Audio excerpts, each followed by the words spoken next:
Topic of today's CCR is explaining medically unexplained physical symptoms, a glimpse of research done at AIIMS and way ahead.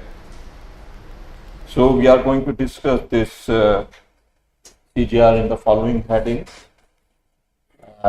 We will discuss MUMS in nutshell, including definition, burden, mechanism of development and management approach.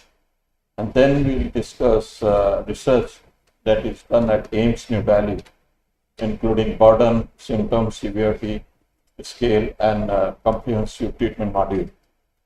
And we are going to discuss future direction also, including direction, disciplines, including definition, description of ongoing studies, and how to improve care of MUMS patient at AIIMS. And finally, we'll do the concluding remarks. So now I would like to invite Dr. Piyush Sanjan. He is a professor of medicine at Department of Medicine, to start the session. Thank you. Thank you very much, sir. I welcome all the person over here, and this is an important topic to begin with. As we will see further, that about 1/4 of the total patients that come to our OPD are actually the patient of MUMS. So while we were getting into the knowledge that is there in the MUMS, it is very hard to define where the boundary is there. So in another 1 year, we would be supported by our friends from the Department of Psychiatry. And to continue with the presentation, I would now invite Dr. Ranveer to give a brief idea about medically unexplained physical symptoms. Dr. Ranveer.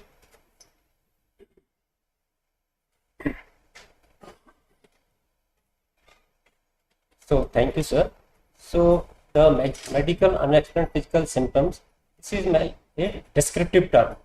This is not a clinical diagnosis.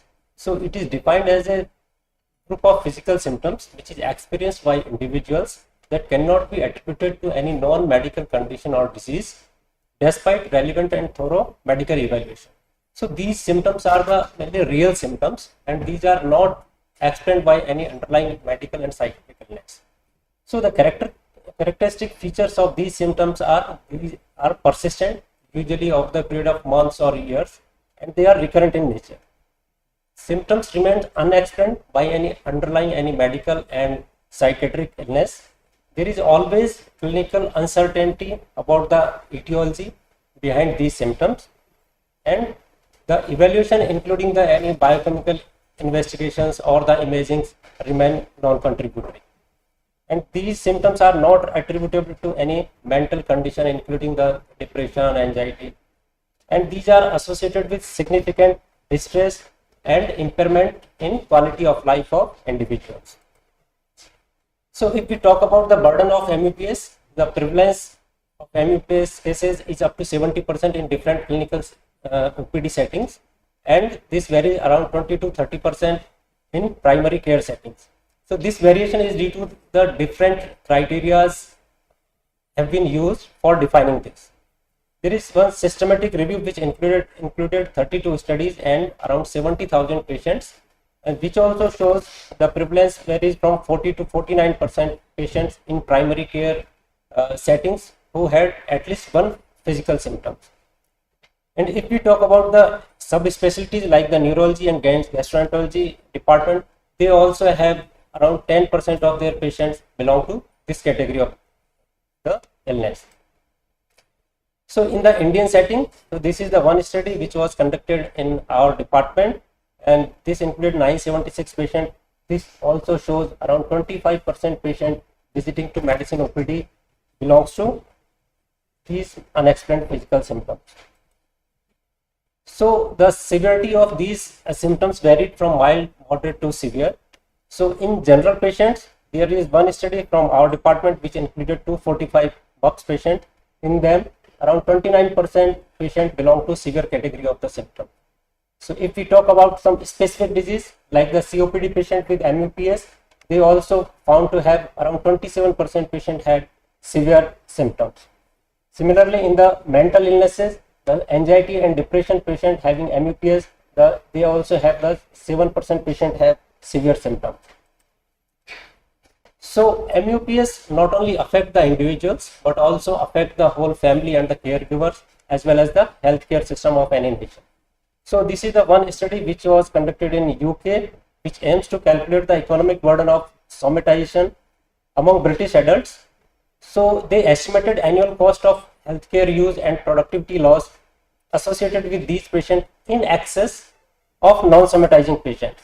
So they found that incremental healthcare costs incurred by somatizing patients is estimated to be £3 billion. So this amount represents approximately 10% of total NHS expenditure on these services. So they also estimated the cost of sickness absence and decreased quality of life associated with these patients, which was £14 billion. So this was very huge amount. So this was another study which was conducted in New Zealand at district hospital level. They are also found the median individual annual care cost was around £1,200, and this cost was mainly from the inpatients and patient presented to the emergency setting. So to assess the impact on the caregiver of these patients, this was the study which compared the 28 patients of the somatoform disorder with 28 patients of schizophrenia. So the mean disability score of caregiver of patients with somatoform disorder found greater compared to the caregiver of the schizophrenia. They also calculated the mean burden scores, which include the caregiver's financial domain, disruption of the family interaction, and effect on physical health domain. So this was also higher in caregiver of the patient with somatoform disorder compared to the schizophrenia.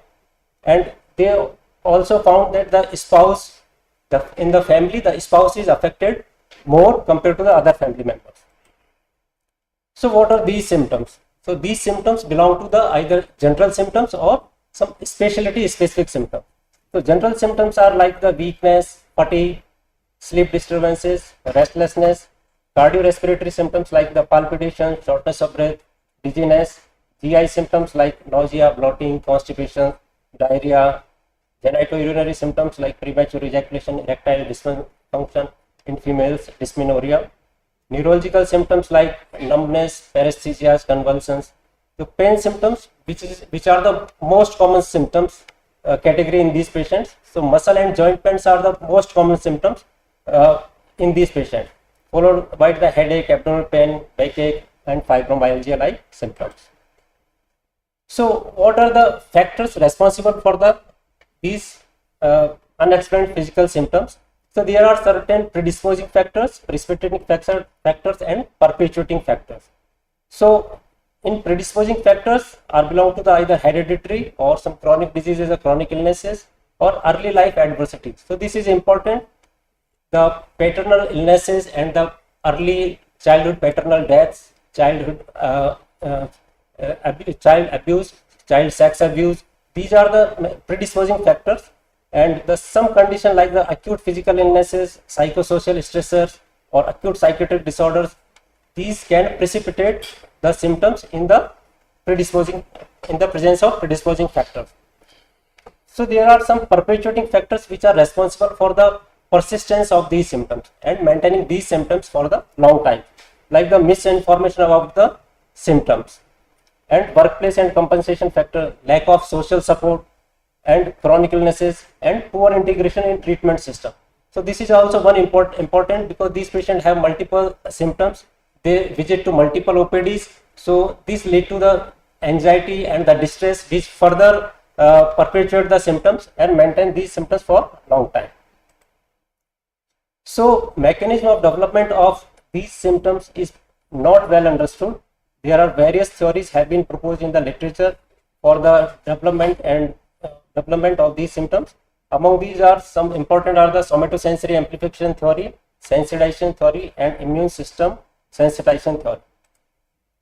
So according to somatosensory amplification theory, according to this, there are certain factors which amplify the development of these symptoms and potentiation of these symptoms. One is the physical memory amplification. According to this, if someone had some experience of some symptoms in the past, if these symptoms occur again, then the physical memory which is intact, this lead to the potentiation of the symptoms on second time. So some cognitive factors like some patient excessively focus on particular symptoms, which lead to the anxiety and the distress, which further increase these symptoms. And some patients have the suspicion of some serious illness in them. So this thought or this false belief lead to some low level of symptoms which are persisting all the time. So according to sensitization theory, some factors like the psychological factors which include the negative emotions and the insecurity, which may be the family insecurity, social insecurity, or the job insecurity, and which may be the responsible for the development of these symptoms. Physical factor like the chronic pain and cognitive factor like the misinterpretation of the physical symptoms, these sensitize the patient for the low level stimulus lead to the heightened severity of the symptoms. So third theory is the immune system sensitization theory. According to this theory, some chronic illnesses which may be the infective, non-infective, or some malignancies, or some psychiatric illnesses which lead to the production of cytokines. So cytokines lead to the further activation of the immune system, and activation of immune system further activate some cytokine system in the brain, which further sensitize the low level stimulus to be feel as a increased severity of the symptoms. So after this, how these patients should be managed? So when we are making the plan, we should make some goals. These goals should be the improvement in coping with physical symptoms, reduction in anxiety and distress, and a reduction in behavior related to these symptoms. So we should follow some general principle whenever we are treating these patients. We should focus upon caring the patient rather than curing. Means these patients have usual complaint that they are being not treated or not given proper time. They are not being listened properly. So these patients should be given proper time, adequate time, and should be listened carefully. We should reassure the patient that they are not suffering some serious illnesses and the symptoms will improve over the period of time. We should avoid the excessive and invasive tests and the unnecessary treatment, including the polypharmacy. We should manage physical symptoms conservatively, and these patients should be followed regularly. So there should be some planned visit of these patients. That should not be the symptom driver. Whenever the symptoms will occur, then patient will be followed. Not. This is not like there should be some regular plan, either 2 weekly or monthly. That should be planned in advance. And the management should be the patient center. So the main role of the initial clinicians, whoever to the patient is presented first, and the psychiatrist should be involved as and when required. So the non-pharmacological management is the mainstay of the treatment. So these include the psychotherapy, which is including the cognitive behavior therapy, mindfulness therapy, which improve the psychological distress of the patient.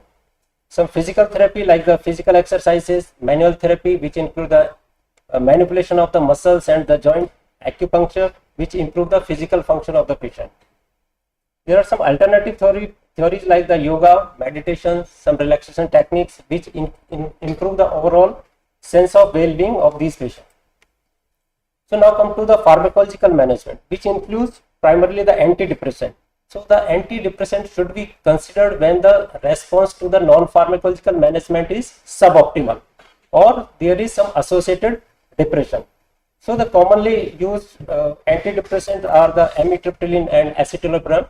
So whenever we are introducing these drugs, we should start with low dose and then should be titrated according to the response gradually. And the anxiolytics like the benzodiazepine can also be added whenever the associated anxiety is there. So now I would like to invite Dr. Piyush for further continuation of this. Thank you, Dr. Ranveer. Thank you for setting up the stage and giving us a brief idea of what the MUPS is. For the benefit of the residents over here, so MUPS is basically a bigger umbrella that includes or encompasses in itself the all other symptoms which are not clearly known by extensive investigation. It is very important to understand that even in presence of the known diagnosis, the symptoms are disproportionate to the known extent of the symptom that may be present in that a particular disease. Like in diabetes, if a patient, it is known to have some sort of painful neuropathy. But if pain and fibromyalgia is disproportionate to what we expect in a particular diabetic patient, then this will also include a case of medically unexplained physical symptoms. So MUPS in itself is a disease entity that is mostly affected by the psychological milieu of the patient, which is affected by the social, familial and the cultural makeup of a particular society. So we do need to have what a MUPS patient in our setup will be totally different from the patient of Western community. Unlike diabetes, a patient of diabetes will have mostly the similar manifestation that is present in case of a Western population or be it any other population. But the patient of MUPS will have different factors that is leading to the as a risk factor or prognostic factor or treatment response. So we did need to have our own data set, our study on our patient. So when we started first in association of Department of Psychiatry, Professor Chadha sir was there. So he is one among the first person who had initial paper in this particular subject in our country. So when we started, it was very important for us. We all know that MUPS is an important disease. About 1/4 of the patient that come to our OPD are the patient of MUPS. We know they are suffering. Such patient keep on settling from one specialty to the another, and we do not know how to treat such patients. So it was very important for us to assess the burden, and the first study that we took at that point of time, which was well taken by the medical science community, was to estimate the prevalence of medically unexplained physical symptom in our setup. So even at tertiary care hospital like ours, where we are actually supposed to have the patient with more severe and referred patient, about 1 in 4 patient of 4 patients that come to our OPD are actually the patient of MUPS, and 1 in 5 patients that come to our OPD are the patient with persistent MUPS. So, and we found that most of the patients, they were quite young in their age, and there was slightly gender predilection with more female getting affected. These patients have multiple symptoms, with the average number of symptoms presenting was around 1 dozen. So when we assessed further the patient of MUPS in the same study, we found that the symptom severity was significant, and about 3/4 of the patient had significant somatic symptoms, and the somatic symptom severity was more common in female married patient and the patient belonging to the rural background and the patient with low socioeconomic status and with the less education.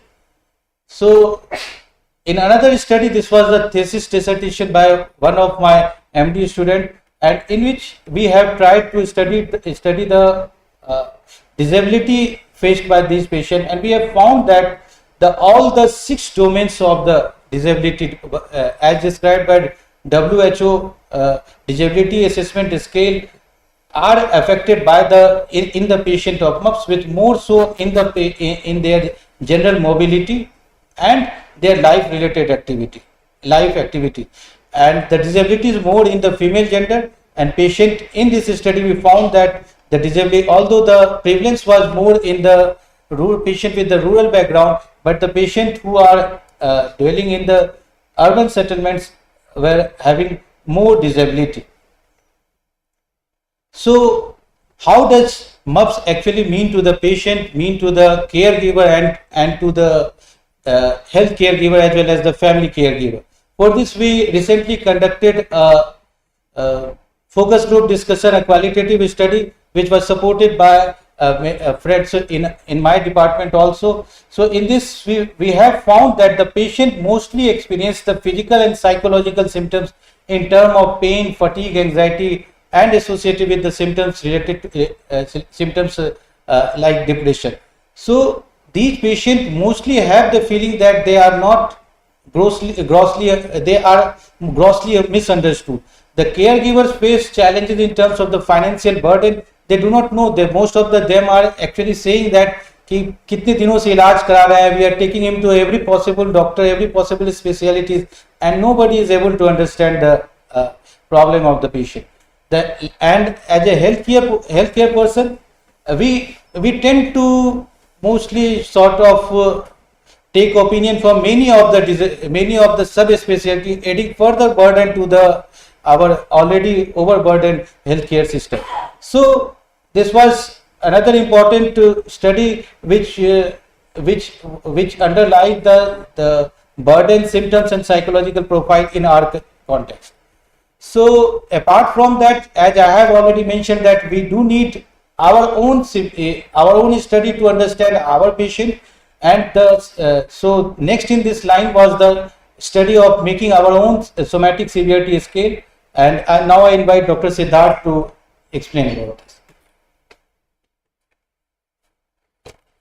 Thank you, Dr. Piyush. So, as we now clearly know that this is a problem and a serious issue in the outpatient setting, so we need methods to measure it and to see whether with whatever interventions we do, is any change happening. So, for change to happen, we need to claim that it is happening and then measure and prove that there is some change. So I was I gave some inputs for one of the theses that was done in the department by Dr. Akanksha, which the aim of it was to kind of develop a symptoms severity scale for measurement of medically explained, unexplained physical symptoms. So why do we need scales at all? One, to assess the variety of symptoms, because patients come with different kind of symptoms in the clinical encounter, and over a period of time those symptoms seem to change. So it's helpful to track the changes that are occurring over time and to make an intangible thing little more tangible. The patient complains of problems. We give some scores so as to measure it in a quantitative manner. There are a few scales available for assessment of somatic symptoms, and the most common is the PHQ-15, and it inquires about the last 4 weeks, and it has 15 items. It is developed in English. There are other versions available in different languages, but originally developed in English language. Other scales include the somatic symptom scale, which has been developed in English and German and available in other languages as well, and it looks at last 1 week and it has only 8 items. Then there is Bradford somatic inventory, which is available in English and in Urdu. Again, it has more number of items, 46 of them. Then there is screening for somatic symptoms, which is again in English. It looks at last 2 years and it has around more than 50 items.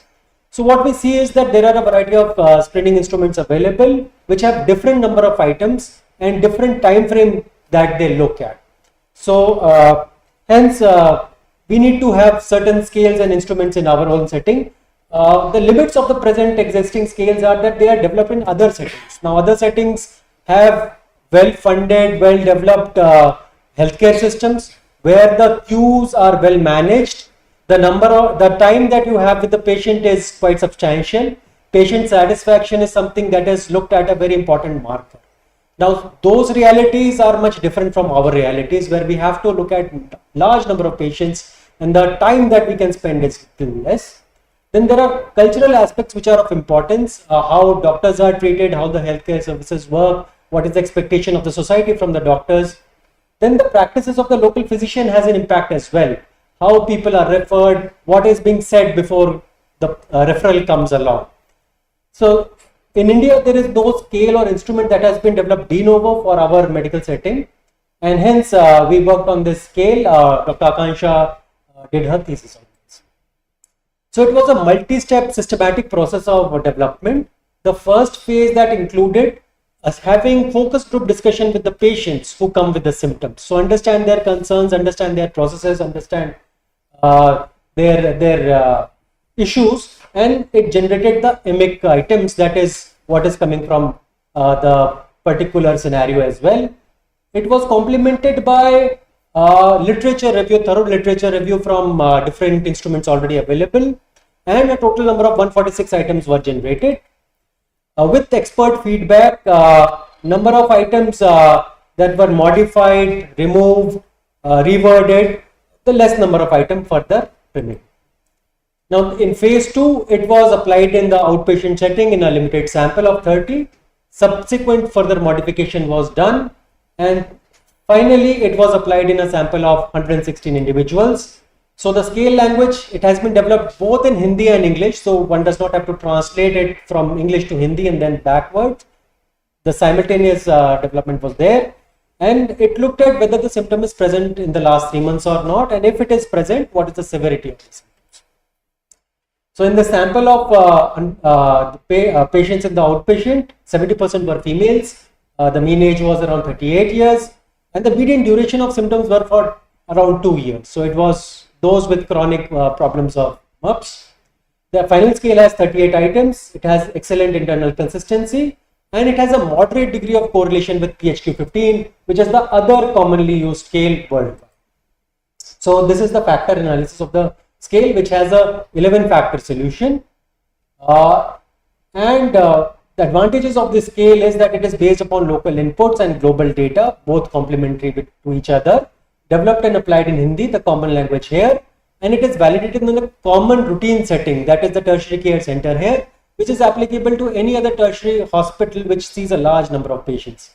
It seems to have good psychometric properties as well, and this is how the scale items look like, and it is, you are welcome to use the scale by permission of Dr. Piyush, and thank you very much. Thank you, Dr. Siddharth. So we followed the scientific systemic methodology. We first assess the burden of disease. We then look into from the patient perspective, how much disability the patient is actually facing, and what is the severity of their physical symptom. So when we assessed everything, we found it that this symptom and the burden of disease as much or probably more than the other common disease that we are actually seeing or giving due attention, like coronary artery disease and other metabolic diseases. So based on this, then we developed our own symptom severity scale, which is probably the one of its kind, and then we built, then the meaning of all these studies, how to guide or develop our own treatment module. So this was another thesis dissertation by Dr. Astha Goyal, and which was supported by our friends from the Department of Psychiatry. And to explain more on this, now I invite Dr. Kaushik.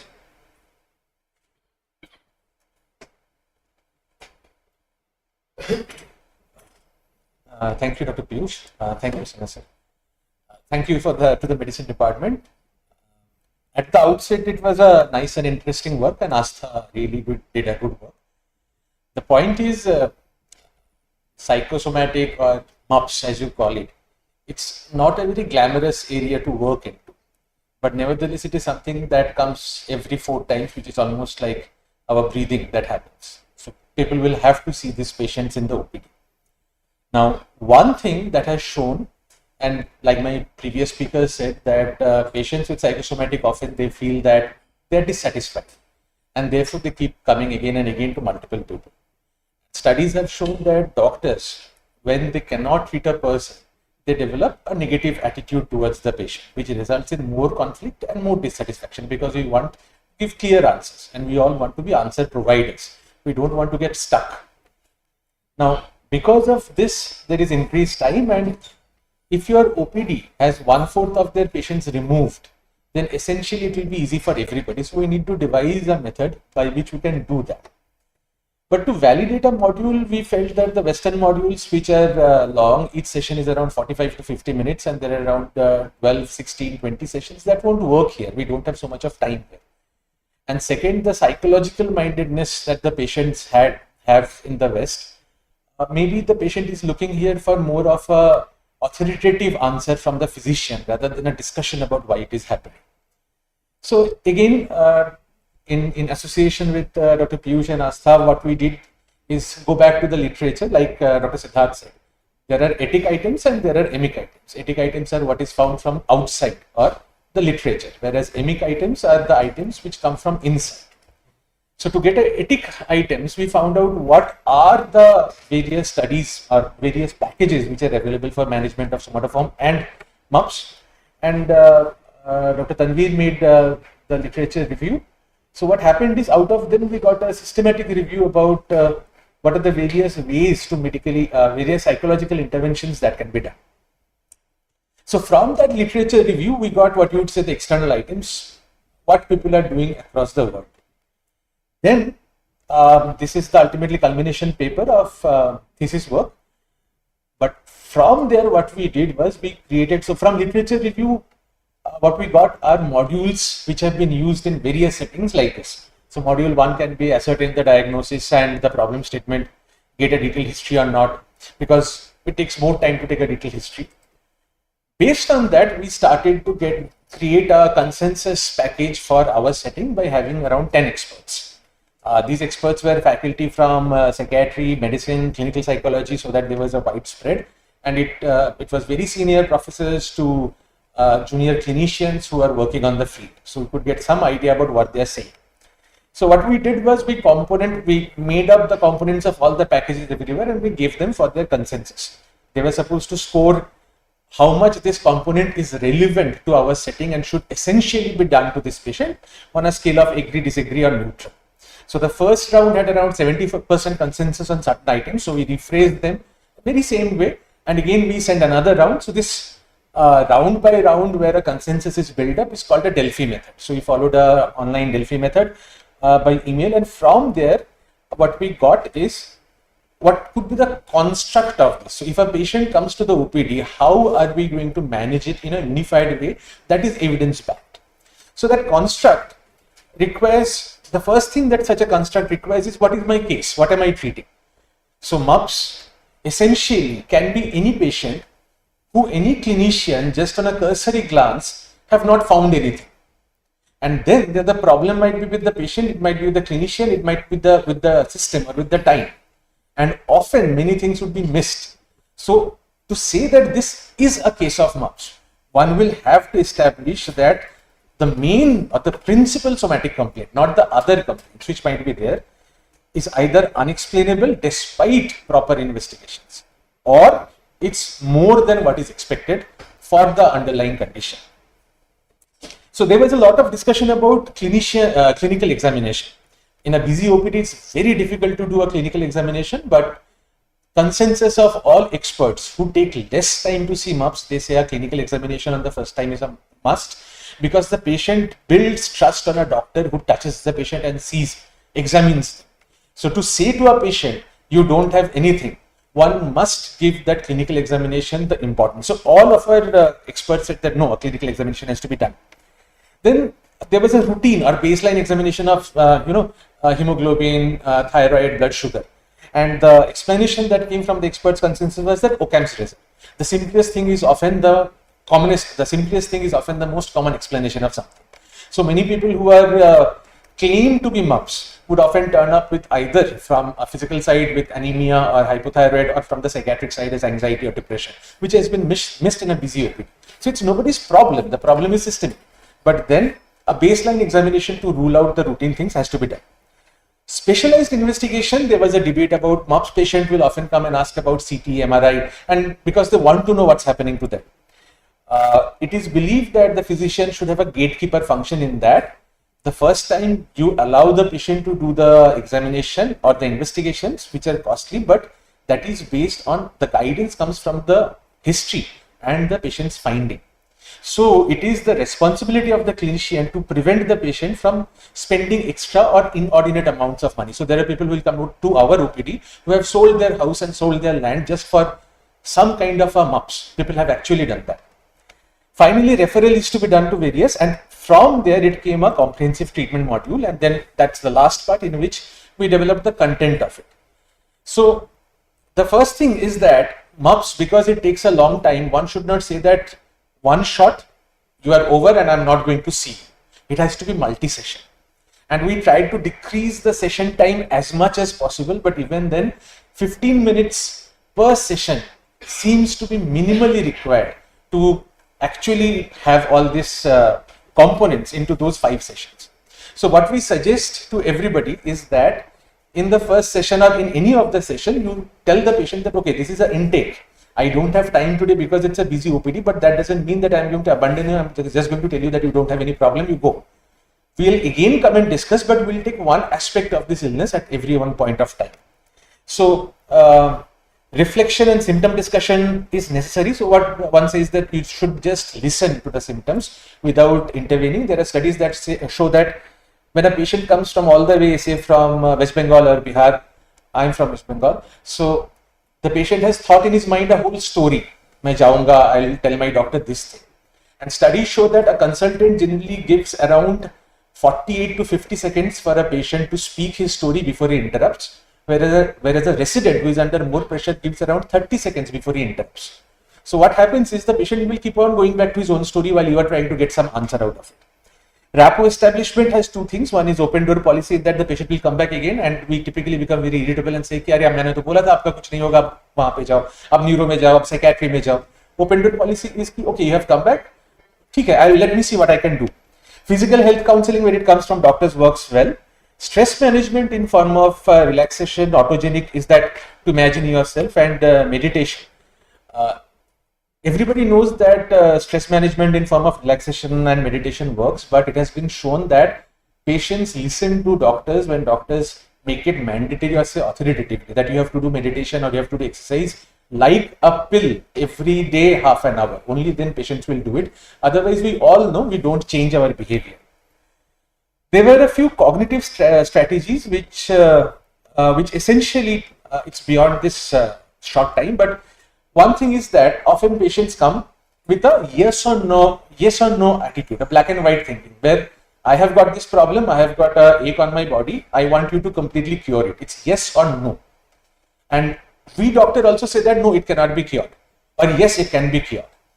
So it has been shown that patients with somatoform disorder, if you go in a way which defocuses that and limits it. So suppose I am not able to cure your pain by 100%, but suppose if I am able to decrease your pain by 10%, will that be acceptable to you in the short time till the next time we see again?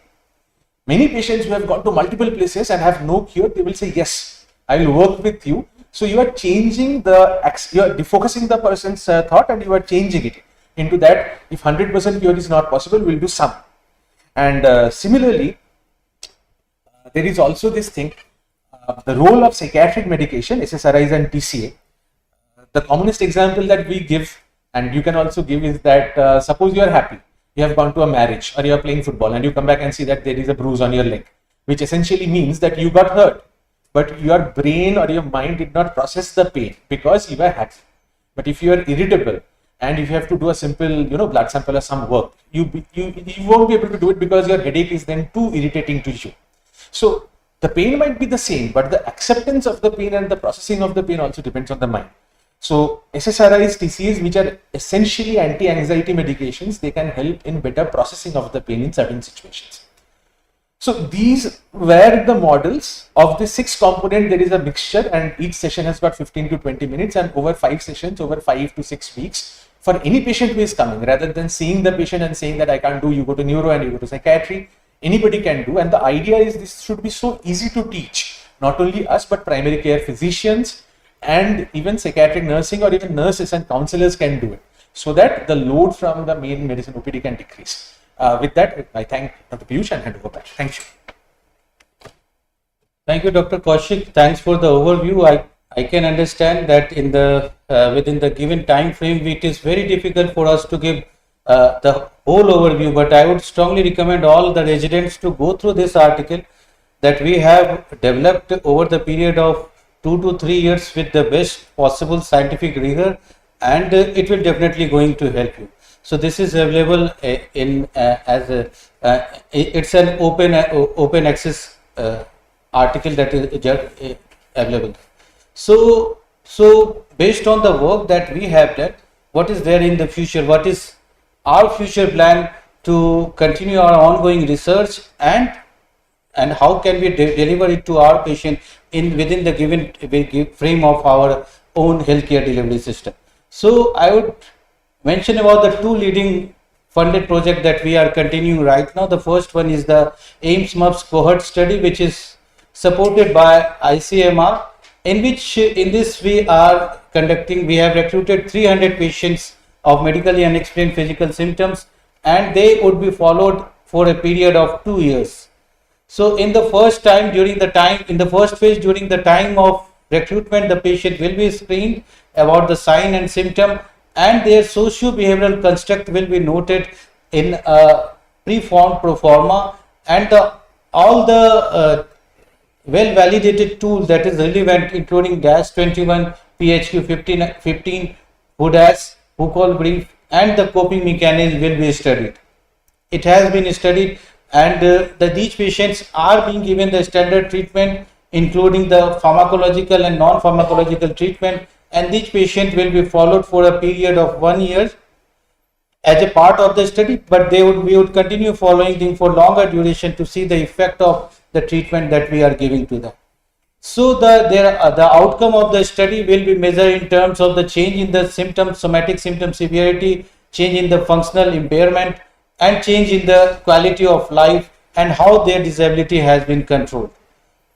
So till now we have recruited all the patient, about 90% of the patient which we have recruited have reported to us in the first follow-up, and there is only 10% of the dropout, which is quite expected, and the second follow-up the patient is ongoing. So on completion of this study, we do expect that the standard comprehensive treatment module which we have developed, does this actually work, and what are the caveats that we can actually improve on in due course of time. And as I have said, our patient is expected to be different from the patient from the West. We know if you just put the keyword MUS or MUPS, then you will find about thousands and thousands of articles being published in the Western journal, but there are only a handful of that. You may find 20 or 30 papers in medically unexplained physical symptoms. Out of that, you will find 15 from our institute only.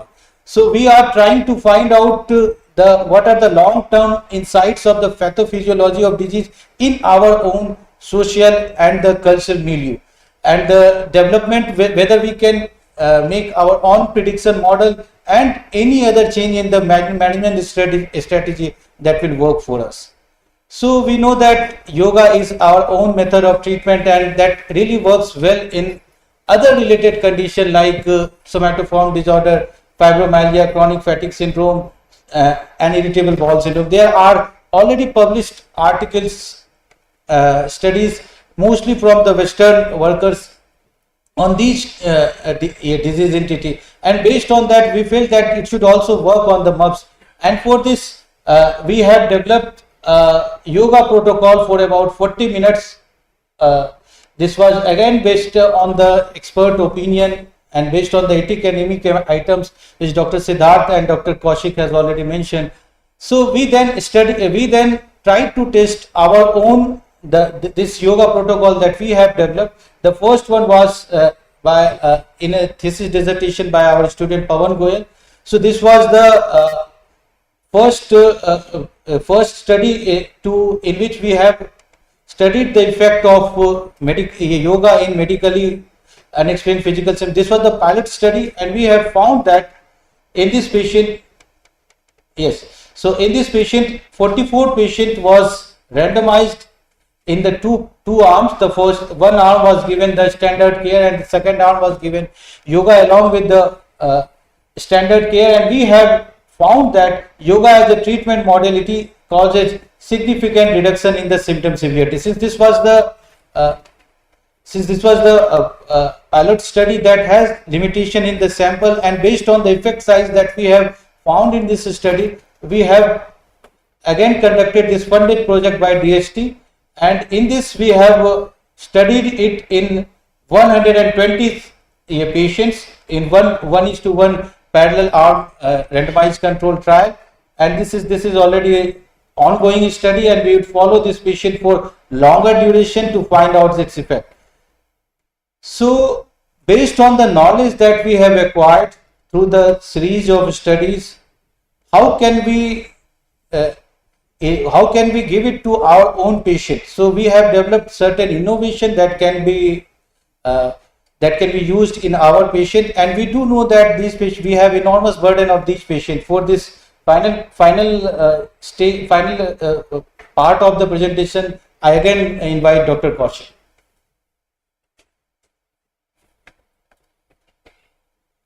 Thank you. I have just one slide in a sense. This is kind of a discussion between all the faculty who have been working together in this. And this directly comes from CL Psychiatry, Consultation Liaison Psychiatry, in that whenever you are trying to set up a service, it is said that that service will have an administrative core, then it will require some form of a research, and it will require clinical service delivery. Now, in clinical service delivery, the major bulk of the service, those who require, they might not have the severe most form of the illness. They would have mostly a benign form. So in CL Psychiatry, when we did a survey of the whole institute, majority of the departments wanted actually mental health support. So there is a patient who is anxious before the operation. There is a mother who is admitted, she is anxious or she has low mood during the peripartum period. So those are major group. On top of that, there is a subgroup which requires genuine serious psychiatric intervention. So while we are looking into MUPS, so in West, whenever such kind of services are formed up, you will see that it's kind of a pyramidal structure. In that the core service has to be handled, the administrative part has to be handled by 2-3 consultants with a GR and a core team. Along with that, there should be adjunct consultants from all other departments, from pain medicine, from psychiatry, from orthopedics, from even rheumatoid. So that's kind of a team approach which everybody is saying nowadays. And there should be psychologists also, but apart from that, there is a need of all these kind of the lowest but the greatest number denominator of occupational therapists, special educators, social workers, community workers, counselors, mental health nurses. Until unless you are capable of bringing this kind of a team together, the numbers become too daunting for the person who is doing the service on course. So the 2 consultants who would be at top, they will have to see all the cases and manage everything, which becomes not possible. So the idea that I would like to share from our CL experience is that if all of us can come together and create such kind of a, a common clinic with the manpower, so that we can take the rush from all other clinics, and at the same time provide these persons with some dignified solution to their problems. Like somebody said that you always treat the person, you don't treat the problem. So a patient might have a symptom, and that symptom might appear to you that it does not have a cause, but there is a cause. The cause is not biologically related. The cause is somewhere else. Thank you. And so now the final take home message. So MUPS is an important yet neglected disease in our entity. We do understand its importance. Why it is important? Because one in all 4 patients are actually patient of MUPS. They are suffering. Our healthcare system is suffering. The caregiver are suffering. So we do need to address it. It is important to identify the stressor and the psychological and familial risk factor. It is just like the epidemiological trial, that the agent, host and environment, they all are important. So some type of stressors that may be important, that may be completely insignificant to a particular group of person, may be very important for a person who is predisposed to develop such the symptoms that may actually manifested as MUPS. So what actually is MUPS? These are legitimate ways or the physical way of explaining, or a physical way of expressing the psychological stressors. So the support of patient, supporting patient and supporting family is important. And the collective team approach will be useful, as you have said, not only in the research part that we have conducted, but also in trying to find out how we can actually help in the other. So one of the very important thing that we actually came during our whole research journey was that the most of our patients, they still unfortunately have a taboo for the psychiatrist. If you ask them to go and meet a psychologist or psychiatrist, the first thing that you will find that they are ready to leave you for a particular period of time. So we don't know why is it so, but it will take a long time to remove this taboo. But till the time it actually happens, we will have to adopt the role of psychiatrist to help our patient. and maybe a dedicated clinic can help. We need more focused research, generate our own data, know the psychological, familial, social and cultural milieu of our patient. We have developed the initial guideline, but we do not know how it is going to work out in the whole country, where we find that there are a lot of there difference in the language and the social and the familiar and the cultural aspect. So with this, I thank Dr. Kaushik and Dr. Siddharth and the Department of Psychiatry. Dr. Chadda sir was there. He was among the mentor who have actually encouraged me to, and all of us to do further research in this particular department. I express my sincere gratitude to Professor Sanjeev Sinha sir, who has given me this opportunity to present this CGR, and I sincerely thank all my residents who have taken out time from their busy clinical time duties for this CGR. I hope that this would be useful, and also my co-workers, Dr. Amandeep Singh and Dr. Upendra, who has helped and been a part of few of the papers which we have published. So with this, now I call Dr. Sanjeev Sinha sir, and for further any question and query from, and Dr. Naval sir is here. So sir, your comments. Okay, thank you very much. I think it was excellent presentation, and was learning for me also. Anything new they have presented. It's very good publication also. So I'd like to thank whole team, including Dr. Pius, Dr. Ranveer, Dr. Dev, and Dr. Siddharth.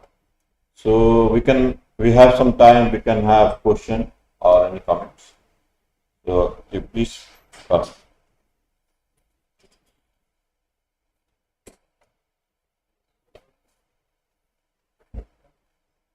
It was an excellent presentation by the whole team. My question is, are there any definite indications for starting? So, as we have followed that most of the patient, it is very difficult to find out whether the pharmacological therapy means the core disease like anxiety, depression, they are co-associated as a part of comorbid condition, or they are causing they are the risk factor of it. So regarding the specific indication for that, yes, most of the patient they do require the amitriptyline SSRI as a part of the initial pharmacotherapy. But in the cohort study that we have actually followed, most of the patients who have MUPS secondary to the physical ailments like hypothyroidism, hypovitaminosis D, or diabetes mellitus. So most of them they do respond to the general counseling and the other relaxation technique. So about 10 to 20% of the patient who have persistent symptoms, they do require pharmacotherapy, and 50% of them they do respond to the pharmacotherapy.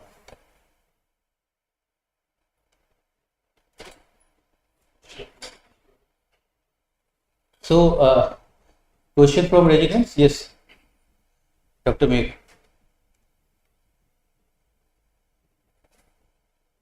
Regarding the initiation of treatment, like we know regarding psychiatric illnesses for how much duration and then how we have to taper it down. In MAP specifically, without any psychiatric comorbid illnesses, till when and after what time, if the patient is improving, should we decide maybe now we can taper the dose and discontinue? So median time is 6 months. So 6 months is the time when most of the patient, based on the stress relaxation technique and the other supportive psychotherapy, actually start showing a treatment is improvement in their symptoms. And once they remain reasonably symptom free for 3 to 4 months, then we start tapering the dose. That is. But it is very important to identify the stressors and address those stressors by other stress relaxation techniques. So Dr. Upendra is here, so he was a part of the study which we have, which was among the first, and Dr. Amandeep Singh is also there. So I request both of them to share their experience. Especially they were a part of, Dr. Bindu is there. So Dr. Bindu was also a very important part of the focus group discussion which we have conducted. So maybe a short comment from all three of them.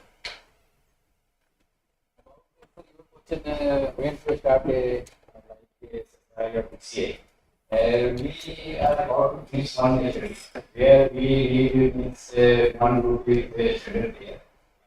And our stated areas the second group we have given some medications and we are doing some means like in terms of improvement, in terms of clinical improvement, some posters and functional MRI. We are subtrending. Hope we will get some means guidance or new things whether means these medications will affect or not. Let's see. And when we always talking about this presentation, there are so much of questions we are getting here. Questions are coming here and there in different departments. But I think there should be some guidance from our institution. And that will help, I think. Maybe I to circle there. Most of the time we also need assignments with the So, yes, Dr. Siddharth, please.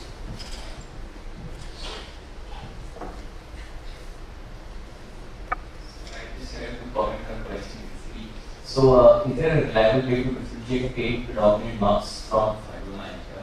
Pain predominant marks? If not, I think it will be a good research question to answer. Yes, so this is very important question. This we keep on discussing, Dr. Siddharth, Dr. Kaushik and I. So basically we come to a consensus that MUPS is a bigger umbrella. In that bigger umbrella you will find small subsets of fibromyalgia, somatoform disorder, irritable bowel syndrome. So all these conditions, they have a definite set of defining criteria, disease defining criteria. So in fibromyalgia, we know that there is a 5 or 6 disease defining criteria. So pain predominant MUPS is the MUPS in which patient will complain of pain as an important part of their symptom constitution. We have found that each patient, as you have seen, that they will come with multiple symptoms. So pain predominant does not mean that ki sirf pain hai. So there would be 13, as in one of the study we have found that the median number of patients is the 13. So coming specific to your question, is there any way to distinguish between them? So this was the same which Dr. Kaushik and Dr. Siddharth and I was discussing. So it's a bigger umbrella.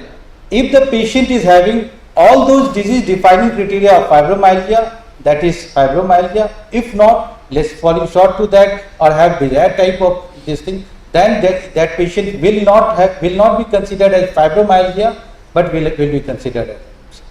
I hope this answered. Dr. Siddharth, Dr. Kaushik, would you like to add anything? Same way with Somatoform. So, Dr. Bindu, so you have been a part of, we have 5 minutes left with, so would you like to share your experience in the Yes. So when you were discussing the creation of this questionnaire as to how to go about with these patients, we realized that it is very pertinent for us treating physicians to understand that every patient that comes to us is basically a human being with his own flavors. And we tend to label people, especially our patients, ये वाला case है, ये वो वाला case है. But beyond that, there are individualities in patients which we have to strike a chord with in the short span of time that we get to the OPDs. And we do need, through my experience and the focus group discussion that we had, we would conclude that most of these patients especially, there will be some underlying thing that would be causing this and that would be causing the somatic formation of their concern as physical symptoms.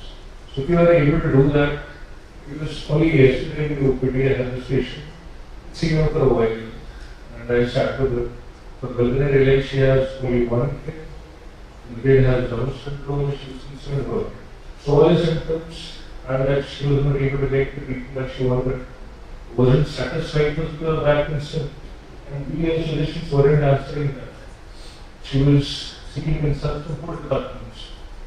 But after that concern was handled, and we are still in the process of that.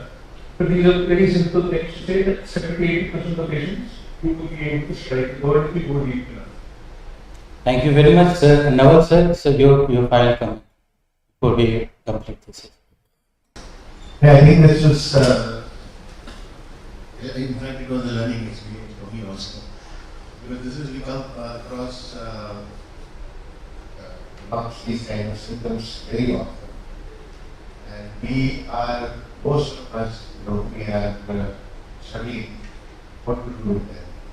I think so much work going on. I think this is good, and interventions are also being planned, and these interventions are require the simple interventions which can be done, and they have been effective in several other diseases. I'm sure they will be effective in this also. We just wait for that, and Yes. congratulations to the whole team. Thank you very much. Thank you. Thank you. So we invite you for light replacement which is being served. Thank you.